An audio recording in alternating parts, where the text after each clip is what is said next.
I never thought a pregnancy test would be the thing that split my family in half, but here we are. Our son Jake just turned 16. He's a good kid mostly, but he's a teenager. He's got that cocky walk, the eye roll, the whole thing. He had a girlfriend, Mia. She's 16, almost 17. They broke up about a month ago. I didn't ask why. Teenage drama. I figured they'd patch it up or move on. I was wrong. 3 weeks ago, Mia's parents called us. They wanted a meeting.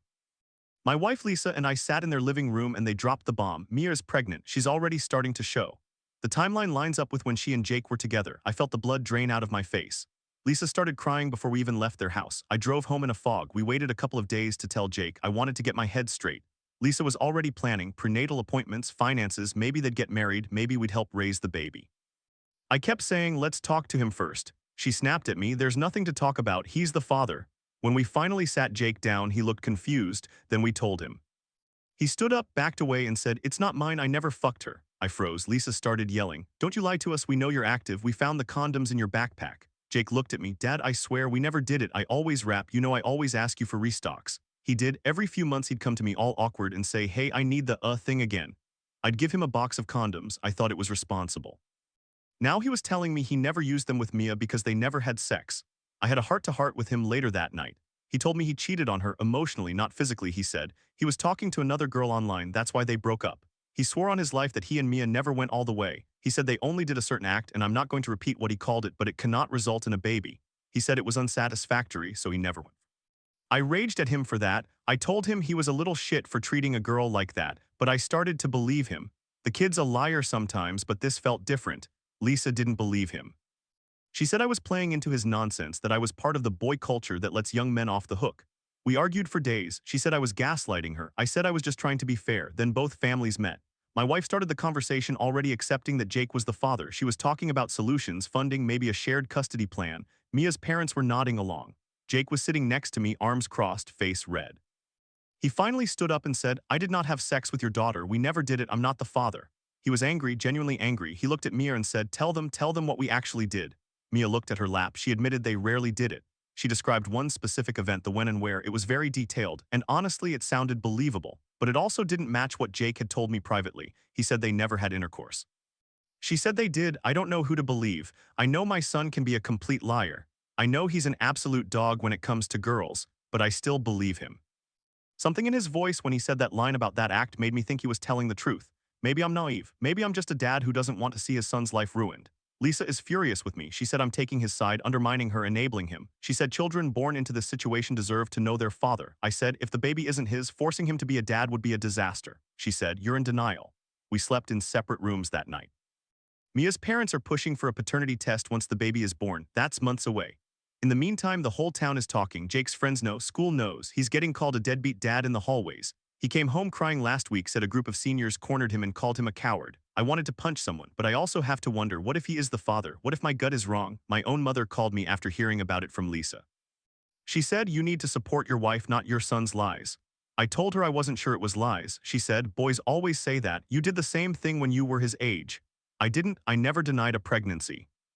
But I remembered my own fear as a teenager. It's different. Things at home are tense. Lisa and I barely talk. Jake stays in his room. I brought up the possibility that Mia might be lying, that maybe she slept with someone else. Lisa lost it. She said I was accusing a child of being a slut just to protect my precious son. That's not what I meant. I just want the truth. I found a text on Jake's phone last night. He was messaging a friend saying, I swear on my life I didn't do it. If I'm forced to pay child support for a kid that's not mine, I'll kill myself. I confronted him about that message. He broke down. He said he's getting death threats online, people tagging him, calling him a piece of shit. I hugged him. I told him we'd get through it, but Lisa walked in and saw us hugging. She said, so now you're coddling him while my future grandchild is being raised without a father. She walked out. I feel like I'm losing my marriage over this. I love my wife. But I also love my son. And I can't shake the feeling that something about Mia's story doesn't add up. The way she described that event, Jake had told me a completely different version. I asked him about it later and he said she was lying to cover up a hookup with another guy. He said she had a thing with a senior at a party 2 weeks before we broke up. I know because I saw the texts. I asked him why he didn't say that at the family meeting. He said he was scared. He said he didn't want to start a war, but the war's already started. I never thought I'd be called disloyal for wanting to better my life. But here we are. I worked at my first job for 6 years.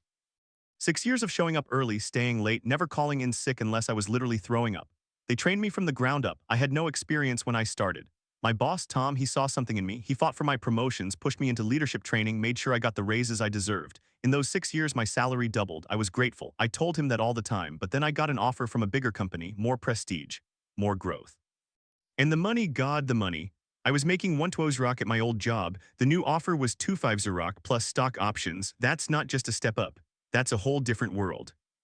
I looked at my wife, I looked at our savings, I looked at the future. I didn't even hesitate. I accepted the offer and walked into Tom's office the next morning. I didn't ask him to match. I knew he couldn't. My new comp included stock in the new company, and the salary alone was probably more than what Tom was making. Asking him to use his political capital to try to keep me would have been cruel, so I just gave my notice. I had a transition plan all written out. I wanted to make it easy for them. Tom stared at me for a long time, then he got red in the face. He said, I can't believe you're doing this. After everything I've done for you, where's your loyalty? I stayed calm. I told him I paid him and the company back with my hard work. 6 years of my life, I said we were even. Maybe they got a bargain because I could have jumped ship 2 years earlier for more money. I didn't say that last part out loud, but I thought it. He blew up. He said I was cold, calculating, that I didn't value relationships. I told him I valued my career and my family more. I told him loyalty to a job is a one-way street. Companies lay people off with a pink slip after 20 years and don't shed a tear the next morning. Why should I give them loyalty they won't give back? My wife said I was being too harsh. She said, Tom gave you a chance when no one else would. You owe him something. My friends said the same thing. They said I was acting like a robot, but I don't see it that way. I gave them everything I had for 6 years. I worked weekends. I took on extra projects. I never complained. That was my loyalty. It wasn't a gift. It was a transaction. They paid me. I worked. And now I found a better deal. That's how the world works. Tom eventually calmed down. We shook hands. He said he wished me well, but I could feel the coldness. He never sent me a goodbye email, never invited me to the going away lunch. I heard from a former coworker that he talks about me like I'm a traitor. I don't regret it. I love my new job. I'm learning more in 6 months than I did in 3 years at the old place. My wife has stopped complaining now that she sees the new paycheck. But sometimes I wake up at night and wonder, am I a bad person for not feeling bad? I thought I had the best friend in the world. Then she tried to destroy my marriage. I met Sarah when I was 11. I had just moved to a new country with my family. I didn't speak the language. I didn't know anyone. My sister-in-law introduced us and Sarah took me under her wing. We were inseparable for 18 years. She was at my wedding. She held my hand when my grandmother died. She was the first person I called when I found out I was pregnant. Now we're both 29. We share some friends, but we have different lives. I work in an office from 9 to 2. My husband Mark runs his own business. We have a 2-year-old son. Life is busy but good. Last week I had a work trip scheduled to another city on Wednesday, but Tuesday night a red alert came in about the weather, flooding, so my trip was canceled. I stayed home with my son. Mark went out at 6 in the morning to close up his business and put up flood protection. He was back by 7:30 making breakfast for us. The rain didn't even start until 1 in the afternoon. We didn't leave the house until Friday. Saturday, Sarah and I go to the same gym class. She pulled me aside afterward and said we needed to talk in private. We sat in my car. She looked nervous. She said, on Wednesday, I saw your husband with a woman. They were making out and your kid was in the car. I froze. My heart stopped. I asked her, are you sure it was this Wednesday? She said yes. I asked 3 times. She confirmed each time. I asked what time. She said about 11 in the morning. I asked if it was during the red alert. She said yes. Then she described the woman, a gorgeous blonde, Barbie looking. She gave me details about the kissing, the car, everything. And I just sat there because I remembered Wednesday, 11 in the morning. My husband was in the kitchen making me a second breakfast while I played with our son on the living room floor. He was wearing that old gray hoodie. I could see him in my mind. I looked at Sarah. I said, that's impossible. He was home with me all day. The trip was canceled. We didn't go anywhere. Her face changed. She blinked. Then she said, oh, maybe I got the day wrong. But I knew she didn't. She had been so specific. She wanted me to believe it. I drove home in a daze. I told Mark. He looked confused, then angry. He said, she's lying. Why would she lie? I didn't know. We went through our texts from that day, photos I had taken of our son eating breakfast, timestamps, everything matched. I called Sarah that night. I said, why did you tell me that? She started crying. She said she was trying to be a good friend, that she thought she saw something, that she must have mixed up the days, but she couldn't explain why she was so certain about Wednesday. I haven't spoken to her since. I've been going over every conversation we've ever had. Did she want me to divorce Mark? Did she have a crush on him? Did she just want me to be as miserable as she is? I don't know. She's been texting me nonstop, apologizing, begging to talk, but I can't trust her. I can't unhear the words she said. My husband wants to confront her. He wants to ask her in front of our friend group. I'm scared of what will happen. I don't want to lose all our mutual friends. But I also can't pretend this didn't happen. Sarah was supposed to be my sister. And she tried to tear my family apart with a lie. I don't know if I'll ever understand why. And then there was the situation with my son Jake. That was a whole different kind of war. It started with a phone call on a Tuesday evening in late August. My wife Lisa picked up. Her face went pale. She handed me the phone with a shaking hand. It was Mia's mother. She said, your son got my daughter pregnant. She's showing. The dates match up. I felt the floor drop. We'd known Jake had a girlfriend, Mia. They'd been together for about 8 months. They broke up a month ago. Typical teenage drama, we thought. Now this. We waited 2 days to tell Jake. He came home from school, tossed his bag on the floor, grabbed a soda. I sat him down at the kitchen table. Lisa was standing, arms crossed. I said, "Son, we need to talk about Mia." He shrugged. "What about her? She's pregnant. Her parents told us." Jake's face did something I'd never seen. He didn't look guilty. He looked confused, then angry. He said, "That's not mine. I never fucked her." Lisa snapped. "Don't lie to us. We know you're active. We gave you condoms." He said, "I used them, but not with her. We never did it." I sat there, not knowing what to believe. I'd caught him with porn, smelled weed on his jacket, found a pack of cigarettes once. He was a typical shithead 16-year-old. But something in his voice made me pause. Later that night, I went to his room. I closed the door. I said, "Jake, just between us, tell me the truth." He looked at the floor. Then he said, "Dad, I cheated on her with a guy. I'm gay. We never had sex. She wanted to, but I couldn't. I only ever did, a hand job, that's it. And it was bad. I didn't want to go further." My heart broke and twisted at the same time. I put my hand on his shoulder. I said, "You're sure you never had intercourse?" "Yes, I always rapped, but I never even got that far with her. I was thinking about someone else." I believed him. I told Lisa. She didn't. She said, "You're just buying into his lies. He's manipulating you." We had a family meeting at Mia's house, both sets of parents, the kids. The living room smelled like coffee and tension. Lisa started talking about funding, about how we'd support the baby, about a plan. Jake interrupted. He said, "It's not mine. We never had sex." He was shaking. Mia looked at her lap. Her parents looked at each other. Then Mia spoke. She said, "We did it once in my basement on a Saturday in July. Remember the date?" She described the time, the place, the blanket. It was believable. Jake said, "No, we didn't. I was at Ryan's house that day. You can check my texts." My gut twisted. I knew Jake had been seeing a boy named Ryan. I'd found a love note in his backpack weeks ago. I hadn't said anything. I asked Mia, "Are you absolutely sure it was Jake?" She said, "Yes." But I could see something in her eyes, a flicker. I asked again, "Did you ever see his body, any marks?" She hesitated. It was dark.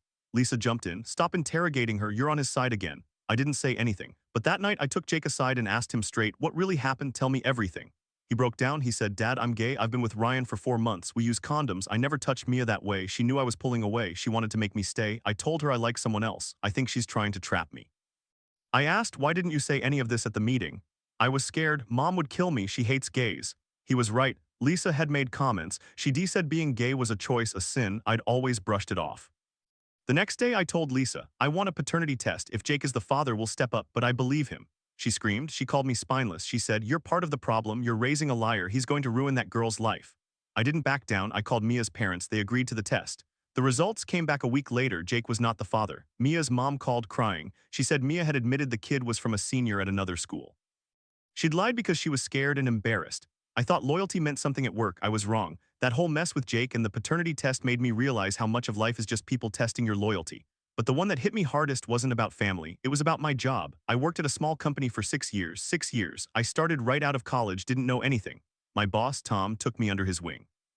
He trained me from the ground up on every process, every system. He fought for my promotions. He got me raises. In 6 years, my salary doubled. I thought we had a bond. I thought he saw me as more than just an employee. Then I got an offer from a bigger, more prestigious company, better growth opportunities, and the money, it was double. I went from 1,200 to 2,500, stock options, benefits, the whole package. The new salary was probably more than Tom made. I knew he couldn't match it, so I didn't even ask. I thought it would be disrespectful to put him in that position. I wrote a transition plan. I documented everything. I set up meetings with my replacement. I wanted to leave cleanly. My last day, I walked into Tom's office to give him my notice. He was sitting at his desk looking at a spreadsheet. I closed the door. "Tom, I need to talk to you about something." He looked up. He knew. I could see it in his eyes. He said, "You're leaving." I handed him my resignation letter. "I got an offer I can't refuse. It's double my salary, better growth, stock options." I put together a full transition plan. He didn't even look at the paper. He stared at me. His face went red. He said, "After everything I did for you, after all those years, where's the loyalty?" I was stunned. I said, "Loyalty? I gave you 6 years of hard work. I showed up early, stayed late. I never missed a deadline. I think I paid back every bit of training you gave me." He stood up. "You think that's loyalty? I gave you a career. I fought for you when HR wanted to hire someone cheaper. I believed in you."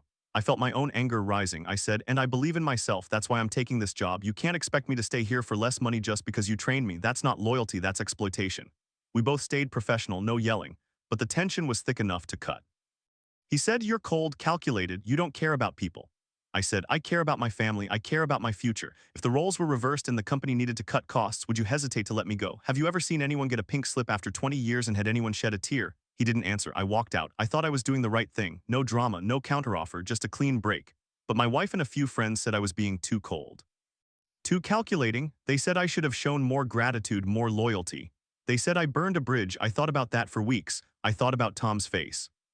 I thought about every mentor who had ever told me that loyalty is a two-way street. And I realized something: companies don't have loyalty, people do. But even people, they can't expect you to sacrifice your future for their feelings.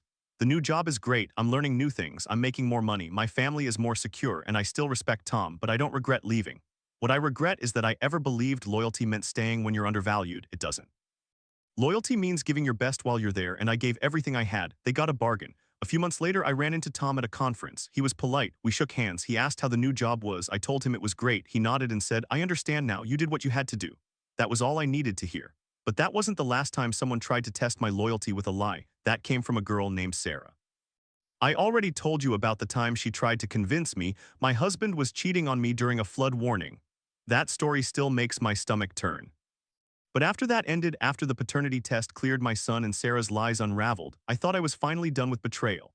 I wasn't. My best friend from high school, Anna, called me one Friday night. She was crying. She said her boyfriend had been cheating on her. She needed to talk. I drove to her apartment. We sat on her couch. She showed me screenshots of texts. The other woman's name, the explicit messages, the dates. It all looked real. I felt so bad for her. I stayed until 2 in the morning listening, holding her hand. A week later, I found out she had faked the entire thing. She had used a burner phone, created a fake profile, and messaged herself.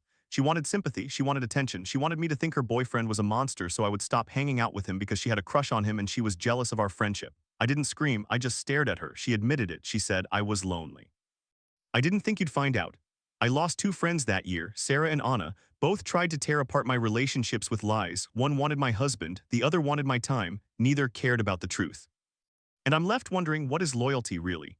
Is it staying when you're being lied to, or is it walking away when you finally see the truth? I'm still figuring that out, but I know one thing: I'd rather be alone than trust someone who thinks I'm stupid enough to believe a lie that obvious. The rain stopped, the flood warnings ended, and my marriage is still here, but the friendships, they're gone, and maybe that's for the best. But even after all that, loyalty kept coming up. After the Sarah thing, I thought about Tom again. I thought about how I handled that resignation. Maybe I was cold, maybe I didn't give him enough credit, but then I remember what he said: "Where's the loyalty?" And I remember what I wanted to say but didn't: that loyalty without fairness is just a leash. I went home that night after resigning. My wife Lisa had dinner ready. She asked how it went. I told her Tom was angry. She set down her fork and said, "Well, what did you expect? He invested 6 years in you," I said, "and I invested 6 years in him. I didn't steal anything, I worked." She said, "You could have at least asked if they could match, see if they valued you." I looked at her. "They couldn't match? The new salary is probably more than Tom makes. You want me to ask him to take a pay cut to keep me? That's loyalty." She didn't answer. She just shook her head. Later that week, my friend Dave told me the same thing. He said, "You burned a bridge. That guy was your mentor. You could have handled it better." I asked, "How?" "By staying for less money out of guilt." "That's not mentorship, that's ownership." Dave said, "It's just business, I get it, but you made it personal." And maybe he was right, but I think what really burned me was that Tom expected me to act like a friend when the company never acted like one. I remember he once told me about a guy who worked there 20 years. He got laid off with 2 weeks' notice and a handshake. No party, no golden watch, just a pink slip in a cardboard box. I said to Dave, "If loyalty means you stay until they decide you're too expensive, then what's the point?" Dave shrugged. "I don't know. I guess it's just about respect." I said, "I gave respect. I gave a full transition plan. I gave 6 years of above-average performance. I didn't walk out in the middle of a project. I didn't steal clients. I left clean." "How is that disrespectful?" Dave didn't have an answer. That conversation stuck with me because I realized loyalty means different things to different people. To Tom, loyalty meant staying. To me, it meant doing my best while I was there, and I did. I gave them everything. They got a bargain deal because I could have left 2 years earlier for more money. I didn't. I stayed because I liked the work and I liked Tom, but liking someone isn't a contract. A few months after I started the new job, I got a LinkedIn message from a former coworker. She said Tom had been let go, corporate restructuring.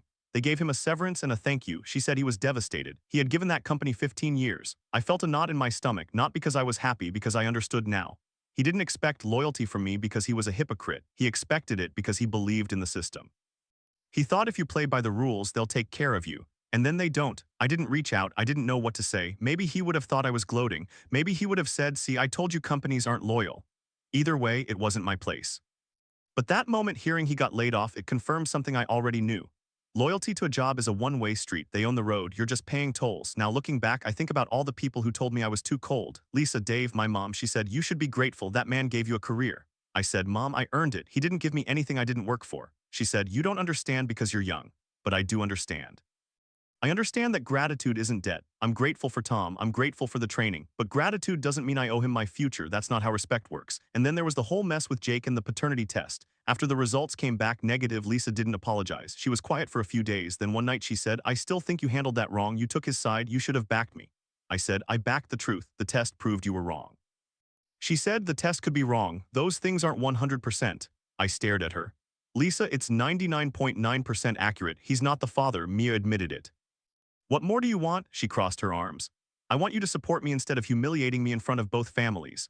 I said, I didn't humiliate you. I asked for a test. That's reasonable. You wanted to force a 16-year-old boy to take responsibility for a child that isn't his. That's not support. That's blind loyalty to a narrative.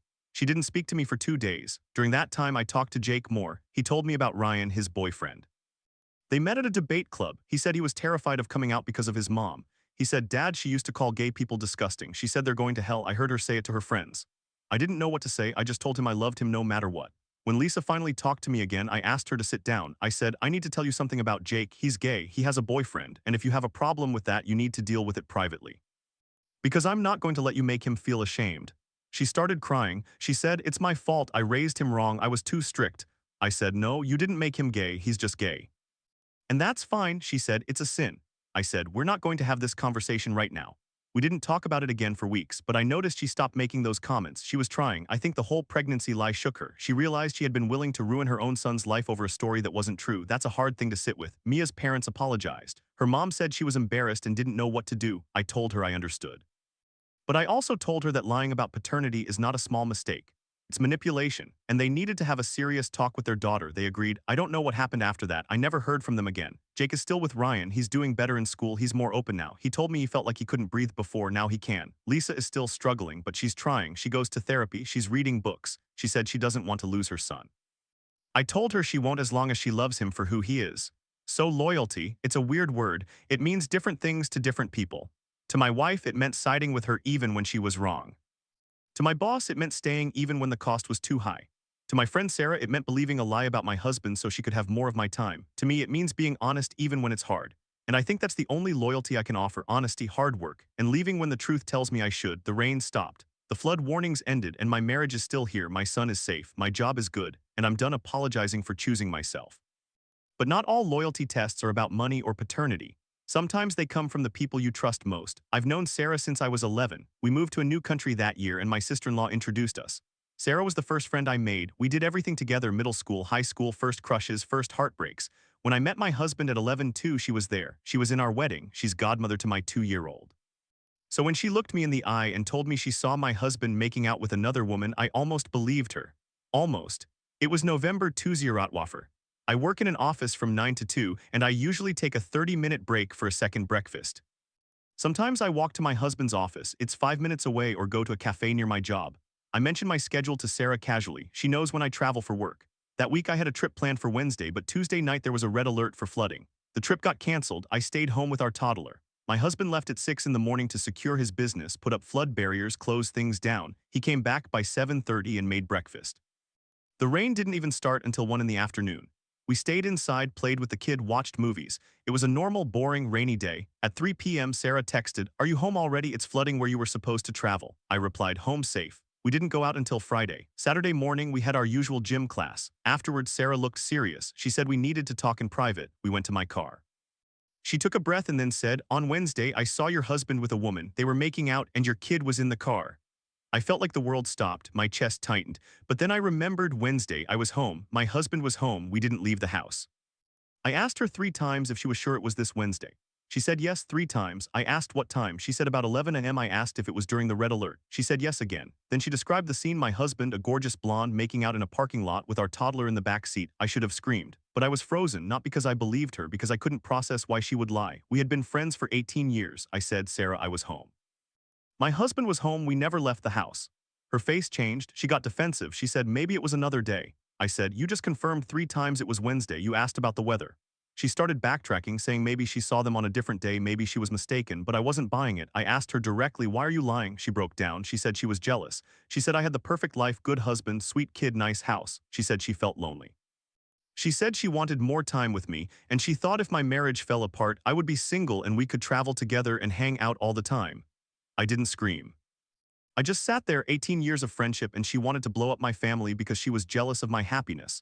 I told her we were done. I said, "You lied about cheating. You involved my child. You're not my friend." She cried harder, apologized, said she would do anything to fix it, but I couldn't. I drove home shaking. My husband was in the kitchen. I told him. He went white. Then he got angry, not at me, at her. He said she could have ruined our family. What if you had believed her? What if you had kicked me out? I said, but I didn't believe her. I knew we were home. He said, what if you hadn't remembered? What if you had doubted me even a little? He had a point. If I hadn't been so sure of the day, I might have started questioning. That's how poison works. It seeps in slowly. Sarah knew that. I didn't talk to her again. She sent texts, called, messaged on social media. I blocked her. Mutual friends reached out wanting to mediate. I told them the truth. Most took my side. One or two said I was being harsh, that she was just lonely.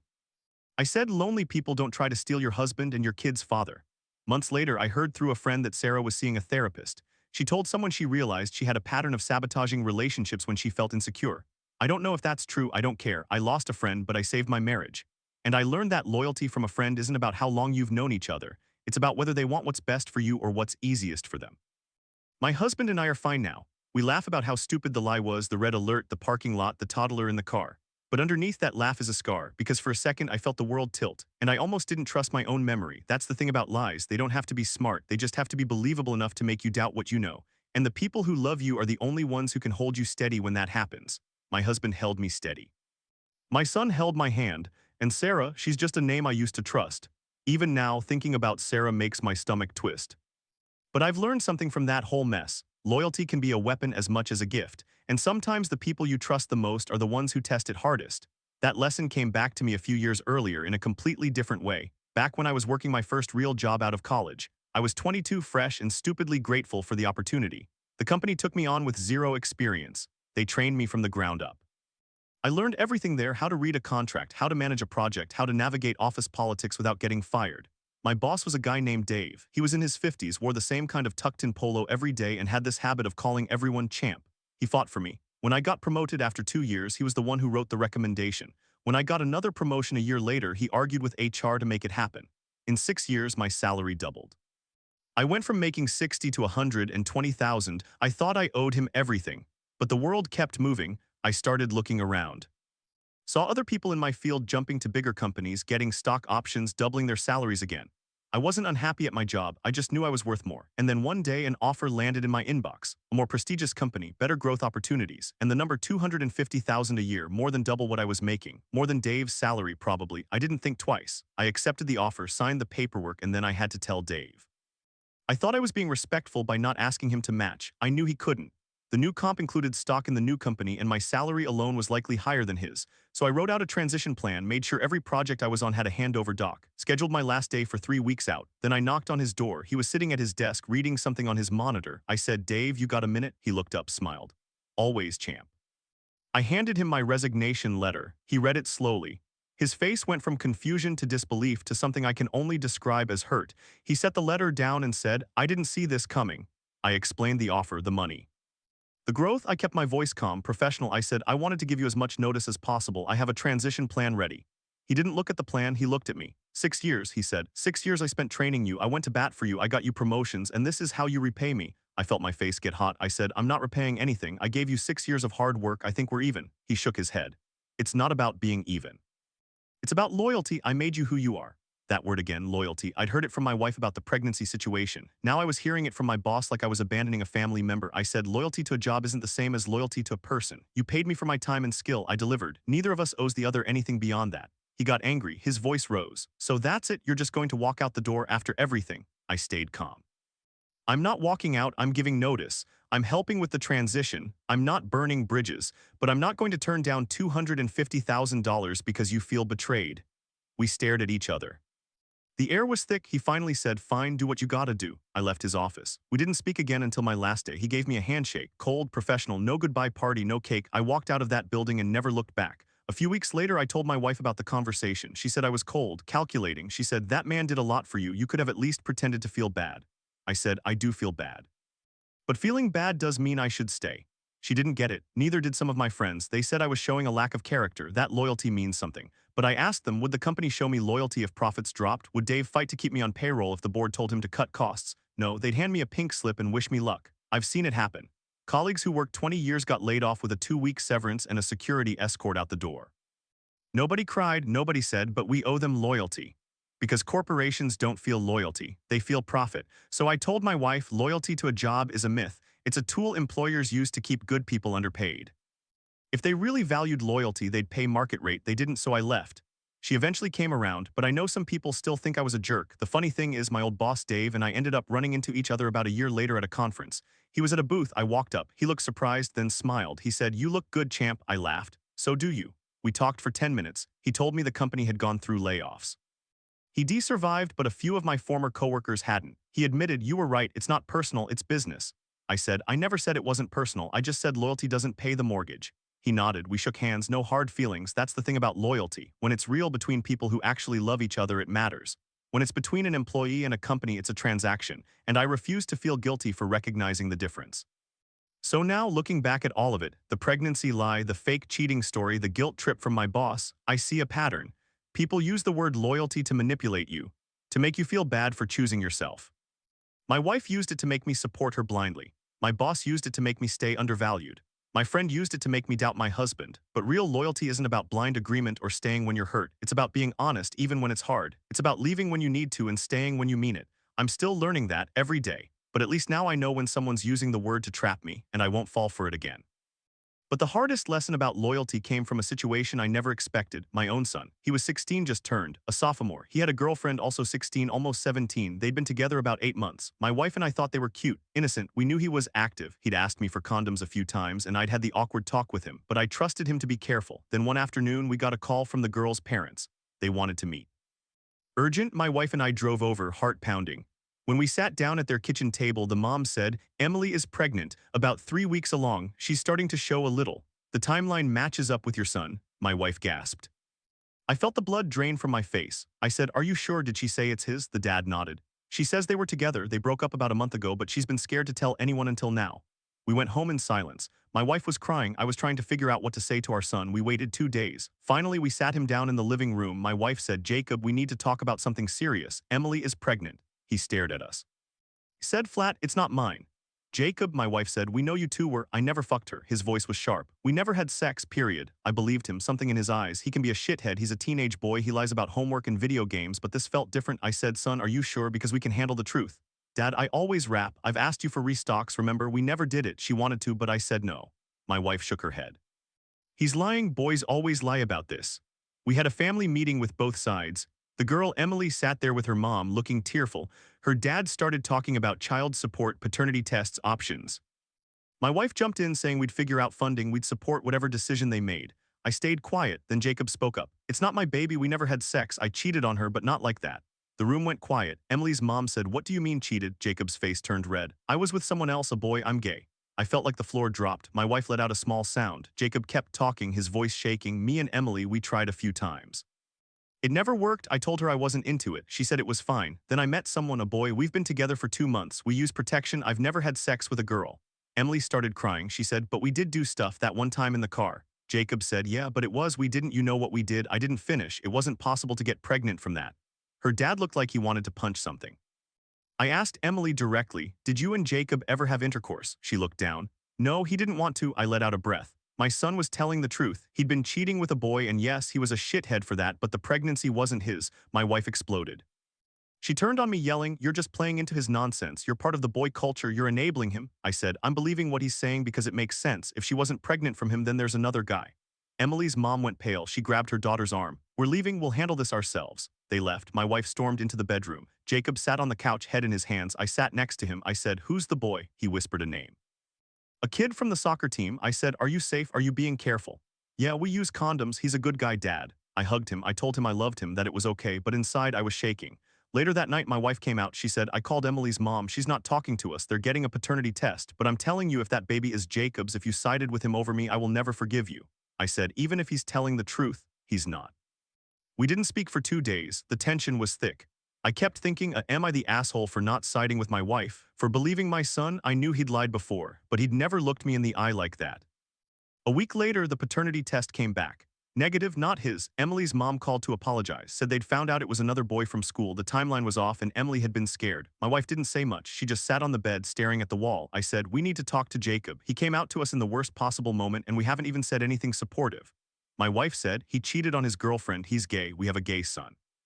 How do I even process that? You love him, I said. You tell him you love him, you tell him we don't care who he loves, but we care that he cheats. That's the conversation we need to have. The next night we sat him down again. My wife cried. She held his hand. She said, I'm sorry I didn't believe you, and I'm sorry you had to come out like this. I love you. I'm proud of you. Jacob cried too. He said the boy from soccer was his first real relationship. He said he was scared we'd hate him. I told him we never would. The aftermath was messy. The girl's family moved away a few months later. I heard she had the baby. The boy from soccer came over for dinner once. My wife was polite but cold. It took her a long time to accept that Jacob was gay, not because she wasn't supportive, but because she felt betrayed by the lying. I kept thinking loyalty. My wife expected me to be loyal to her opinion even when the facts disagreed. My son expected me to be loyal to him even when he'd made mistakes.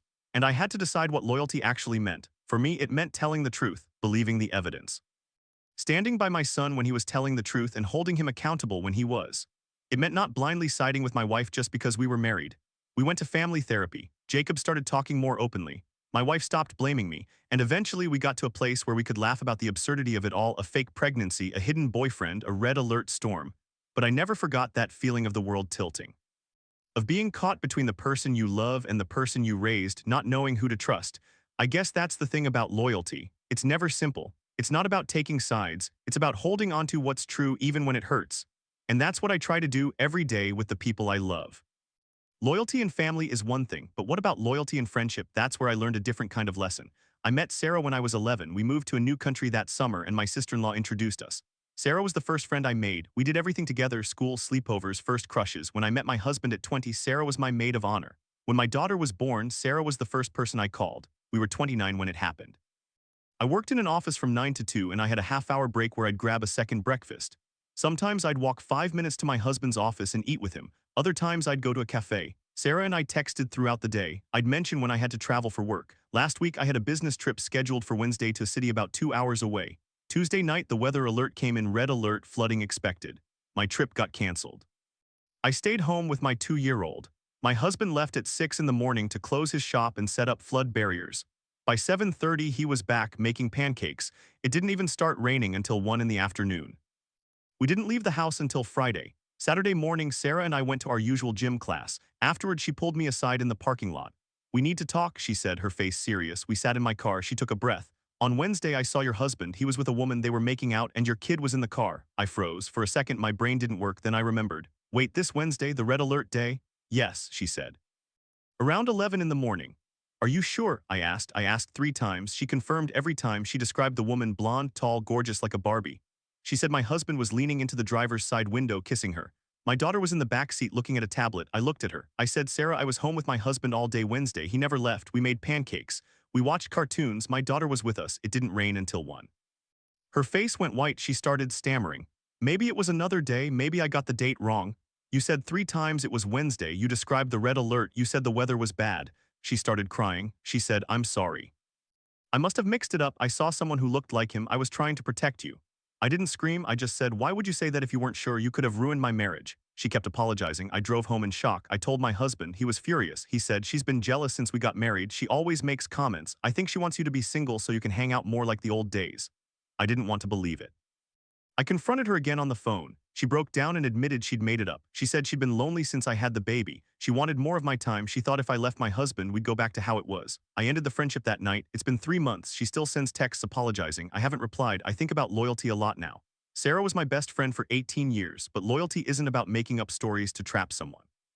It's about trusting each other with the truth. And she broke that trust not by mistake but by choice. I'm still sad about it, but I'm also relieved, because now I know what real loyalty looks like. It's my husband who stayed home and made pancakes. It's my daughter who I held close. It's the truth even when it's hard. And